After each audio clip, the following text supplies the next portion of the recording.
Because all right. So I'm big on social media, meaning that I've always been on social media. I love being online. And going public is a thing that for us, we say you don't make it public until it's permanent, right? And don't hide it because you don't know your people bad mind or whatever. So I think it really, I think you shouldn't go public until you are at a stage in a relationship that you're okay with it being in the public. It shouldn't be a thing that as you meet somebody, you go public about it. But I think going public is important. And I think going public in back then it used to be you used to go out in the village and everybody knows you together, but it doesn't work like that anymore because social media mimics social interactions. That's what social media was made for. No, I think it's important to go public for different reasons. First reason is because it helps you to stay accountable. Somebody who knows when it's known that you're with somebody, know you're accountable to other people. And as Christians, we need as much accountability as possible, right? So I think it's important for that. The second reason it's important is sometimes you have to make people back off. And I know that if I never did go public, a lot of people wouldn't have backed off, right? And out of respect for my relationship and out of respect for the person I'm with, I kind of want to tell people that, yeah, you can, I'm, and even with that, my DMs are still, come on, my DMs. But yeah, so it's important for that. So what the third reason? Oh yeah. And the third reason is because I think that if you want to share, then it shouldn't be because everybody else has said you mustn't public until they permit. It shouldn't be because of what others want to think. Some people are just sharers. I know I like to share a lot about my life. And I know that there's this one person, I remember her being very open about sharing stuff about her relationship, and then she just stopped. And then she started doing some stuff like cut off him head, put an emoji over it. But then I realized that it wasn't from a place of genuine, I'm a very private person. Because if you're like that, then that's fine. If you're a private person, then that's fine.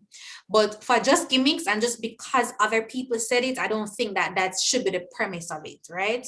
So for those three reasons, I think sharing is okay. The next thing now that I want to say is that with sharing, I think it's levels. I think there are levels to it. I don't think that it took me years. When I say years, I mean that years. Sister, I started sharing my relationship public about a year ago. And we worked together years before that. And I remember going through along, should I not? Supposed to live again, because we left before. I say, we don't want to archive no pictures or anything like that. But I know what I would say is that it levels. So after you've reached a stage where you say, okay, you think you can share on this. And especially if you're using, like I use my profile publicly for stuff like relationships. So, I mean, if I never shared about it, then I kind of share it because, I mean, what authority do I really have, What are these examples? And you never see somebody yet. So I had to take it from that perspective. And then I also had to realize that you can strike a balance between making something public and making it private. Privacy doesn't mean that it has to be a secret. Because as much as I share my relationship online and I'm pretty, I post a picture every now and then, it's nothing that I don't have a couple's page or anything like that, but I don't hide it. But people really don't know anything about it. So you can't tell me not much about it unless you know us personally. So you can share for those three reasons that I mentioned, after you've gone through certain stages, after you've covered certain levels, and I guess after you've been exclusively dating to a point where you know that you're talking about marriage and stuff and you're confident that, all right, this looks like it's serious. Not when you're iffy, and not because of societal pressure, not because you feel like, oh, you have to post this now because, so that's what I think when it comes to sharing. Yeah, I had that problem for two reasons, I think. One, just because for me with social media is just kind of a way for me to show what's happening in my life, right? So anything that's happening in my life, I just kind of want to post it. Right? Yeah, I just want to snap a picture where I eat and nothing serious.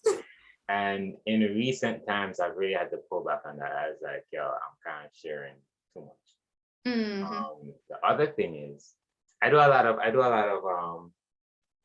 I guess kind of psychology on myself. Like I notice I do some things and I kind of try to look back and see why I do it. Right. So this is what I think if I spoke to a therapist or something, this is what I think would be the thing. So I remember in high school, I had a group of friends, right? And church friends while I was in high school, my church friends. And there's a lot of dating going on, whether within the group or somebody in the group with somebody else, different church or whatever. And me just never did I get no girlfriend. Like, I was like, what's wrong with me though? Like, I play sports, I do music, my grammar isn't bad. And it bothered me. I'm a teenager, you know, so it bothered me, right?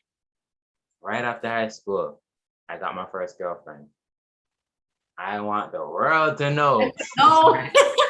I want the world to know. You see this girl here? This is my girlfriend. This is my girlfriend. My girlfriend is, right? Oh gosh. The relationship probably lasted, I think, like 5 months. Right? And then quickly I was in another relationship. See, this girl is my girl. And you were posting all of that? Yeah, like, well, all right, hold on, let me see.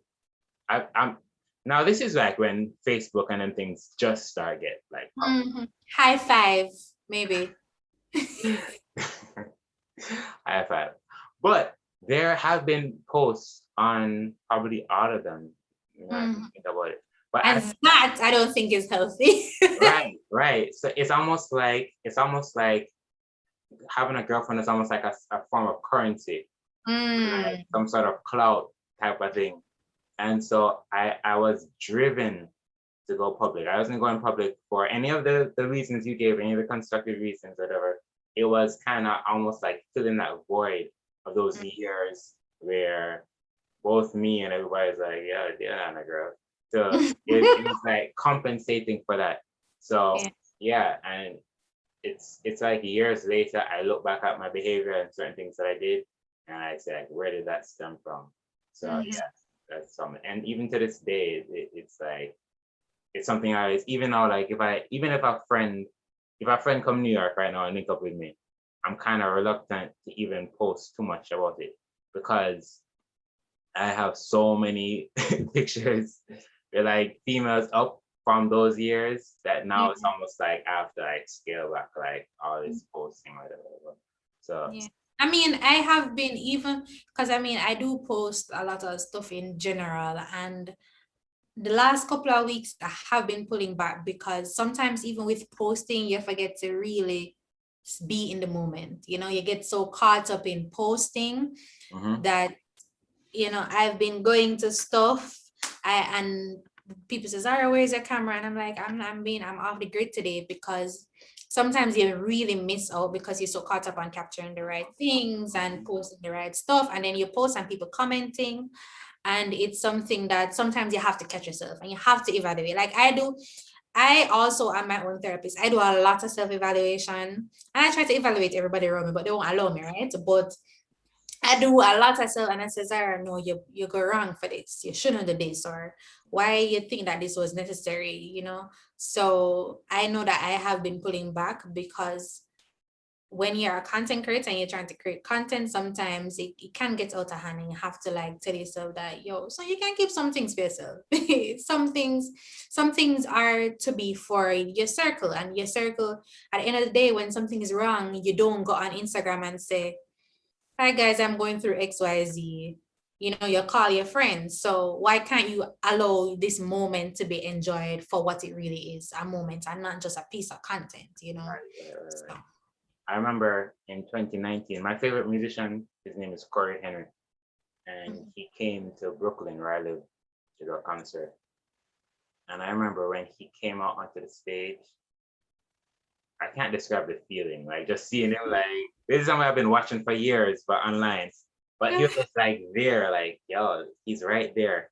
And it's like, I want anybody who's a musician, who's a good musician, knows who this person is, right? Like, he just listen to music was so good. I didn't know that. Right. But if you're a musician, like you play, especially if you play keyboard, you know chord, right? So it's like I want to take up my phone, because I want to like show that I'm seeing him live. But it's just like I'm so locked into the moment. And eventually I was like, no, I have to capture this. So eventually I did take out my phone.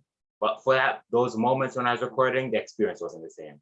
It wasn't the same. He's still there, he's still playing, the music is still great. But once you're recording, you're not in the moment. You're recording, you're thinking about posting later, you're thinking about all these things, you're not locked in the moment. And so that's that. And also now, like sometimes when I post things, it's just I feel like this tension. Like there's this tension. Yeah, some certain things when I post them, I like if you see me post something and then probably like 5 minutes I just take it down. It's like that just never did for posts. So now it's like, and as I said, we're both content creators, so we do have to post and have to find good content. But I think over time you know what to post, and you can there are lots of ways to post stuff that don't reveal everything. So yeah, for sure. Listen, Zara, we've been waiting because I reached out to you like July. Yeah. You said you had some moving parts, so I had to put it to August. So I moving parts, man. For a long time, and it was definitely a pleasure talking to you and discussing these things with you. Oh, it was a pleasure. It was a good conversation. You know, I'm always down for good conversations. These discussions that we just don't always have in church. I have one more question that just came up. Dating a guy with a best friend who's a female. Go. No. All right. So I should be a best friend. But I also know, okay, all right, let me be realistic about it. Yeah. So I think that especially if you went into the relationship and you saw this female best friend, right, then it's okay. And I also think that as female, because I've been a female best friend before, where I knew that there are certain things that I have to pull back on. And sometimes the issues come up because some of these female best friends don't know that they need to pull back on some of these things. So the reason you were fulfilling a certain role in a guy's life was because he wasn't with anybody. So even though you were the best friend, you had some roles that possibly a girlfriend was supposed to be doing, but sure, you're the best friend, you cannot do it, right? Now that the girlfriend comes, you as a lady must be conscious for knowing that certain things you're just not gonna do anymore. And when you have situations like that, I think the girl should, the lady coming into the relationship, seeing that, should respect that.